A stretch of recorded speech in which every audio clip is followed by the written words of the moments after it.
സുപ്രഭാതം. അങ്ങനെ സമ്പലബഹുലമായ 2 ദിവസങ്ങൾ കടന്നുപോയിരിക്കുന്നു. നിലച്ചിരിക്കാതെ ഒരു തീവ്രവാദ ആക്രമണം ഇന്ത്യ സാക്ഷ്യം വഹിച്ചു. സാധാരണക്കാരായ നിഷ്കളങ്കരും സമാധാനപ്രിയരുമായ പാവം 27 പേരുടെ ജീവനും സ്വപ്നവും നഷ്ടപ്പെട്ടു. ഇനി നാം തിരിച്ചടിക്കുമെന്ന് പറയുന്നു. തിരിച്ചടിച്ചാലും അവിടെയും നിഷ്കളങ്കരായ സാധാരണക്കാരായ സിവിലിയൻസിൻ്റെ ജീവിതവും സ്വപ്നങ്ങളും മാത്രമായിരിക്കും പൊലിഞ്ഞു പോകുന്നതും. എവിടെയും ഒരു MLA യോ മന്ത്രിയോ ഒന്നും കൊല്ലപ്പെട്ടതായി കേട്ടിട്ടില്ല. ആരും കൊല്ലപ്പെടാതിരിക്കട്ടെ. ഇവരെല്ലാം തന്നെ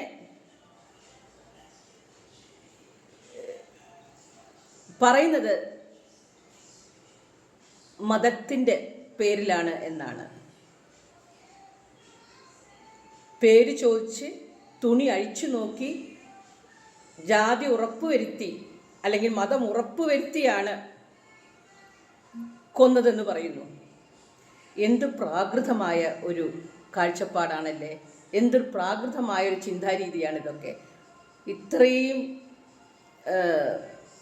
പുരോഗമിച്ചിട്ടും ഇത്ര കാലമായിട്ടും ആധുനിക വിദ്യാഭ്യാസവും ഒക്കെ സിദ്ധിച്ച ആൾക്കാരാണ് ഇങ്ങനെ കാടൻ രീതികൾ അവലംബിക്കുന്നതെന്ന് ഓർക്കണം.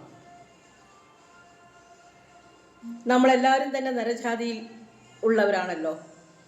ഈ പ്രകൃതി നമുക്ക് സമൃദ്ധമായ വിഭവങ്ങളെല്ലാം തരുന്നത് ഇവിടെ നമ്മൾ സമാധാനത്തോടെയും സന്തോഷത്തോടെയും കൂടി ജീവിക്കാൻ വേണ്ടിയാണ്, അല്ലാതെ പരസ്പരം ദ്വേഷിക്കാനും കലഹിക്കാനുമല്ല. പരസ്പരം സ്വന്തം സഹോദരരെ ശത്രുക്കളായി കാണാനല്ല. ഇത് നടത്തുന്ന ആൾക്കാർക്ക് എന്തായാലും ചിലപ്പോൾ ദുഷ്ടലാക്കും സ്വാർത്ഥ താല്പര്യങ്ങളൊക്കെ ഉണ്ടായിരിക്കാം. പക്ഷെ എന്തായാലും പാവങ്ങൾക്ക് അതൊന്നും ഇല്ലല്ലോ. നമ്മളെല്ലാം ഹ്യൂമാനിറ്റിയുടെ ഭാഗമാണ്. അപ്പോൾ മനുഷ്യന് വേണ്ടത് മനുഷ്യത്വമാണ്. നരജാതിയിൽ നിന്നത്രേ പിറന്നീടുന്ന വിപ്രനും പറയൻ താനും അതെന്തന്തരം നരജാതിയിൽ. പറച്ചിയിൽ നിന്നു പണ്ടു പരാശര മഹാമുനി പിറന്നു മറസൂത്രിച്ച മുനി കൈവർത്ത കന്യയിൽ. ശ്രീനാരായണ ഗുരു ജാതി നിർണയത്തിൽ പറഞ്ഞിട്ടുള്ളതാണ്. ബ്രാഹ്മണനും പറയനും ഒക്കെ നരജാതിയിൽ നിന്നാണ് ജനിച്ചിട്ടുള്ളത്, പിറന്നിട്ടുള്ളത്. ഋഗ്വേദത്തിലെ പല പുസ്തകങ്ങളും പരാശര മഹാമുനിയാൽ രചിക്കപ്പെട്ടതെന്നാണ് വിശ്വസിച്ചിരിക്കുന്നത്.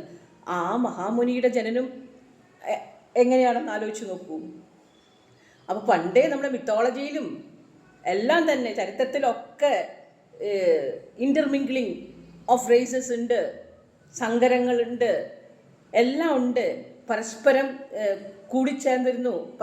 കൂടിച്ചേർന്നും ഇടചേർന്നും ഒക്കെ തന്നെയാണ് നാം ഉണ്ടായിട്ടുള്ളതും. പിന്നെ നമ്മൾ ഈ വർഗത്തിൻ്റെ പേരിലൊരു മേക്കോയ്മയോ ജാതിയുടെ പേരിലൊരു മേക്കോയ്മയോ മതത്തിൻ്റെ പേരിലൊരു മേക്കോയ്മയുടെ ഒന്നും ആവശ്യമില്ല. No men are foreign, no country strange. ആരും വിദേശികളോ പരദേശികളോ അല്ല, ആരും അപരിചിതരുമല്ല. നാം എല്ലാവരും ഒന്നാണെന്ന് എന്നിരിക്കെ പിന്നെ എന്തിൻ്റെ പേരിലാണ് ഈ വഴക്ക്? അത് മാനവരാശിക്ക് തന്നെ അന്ത്യം കുറിക്കുന്ന ഒരു വഴക്കല്ലേ, ഒരു യുദ്ധമായി മാറുമല്ലോ.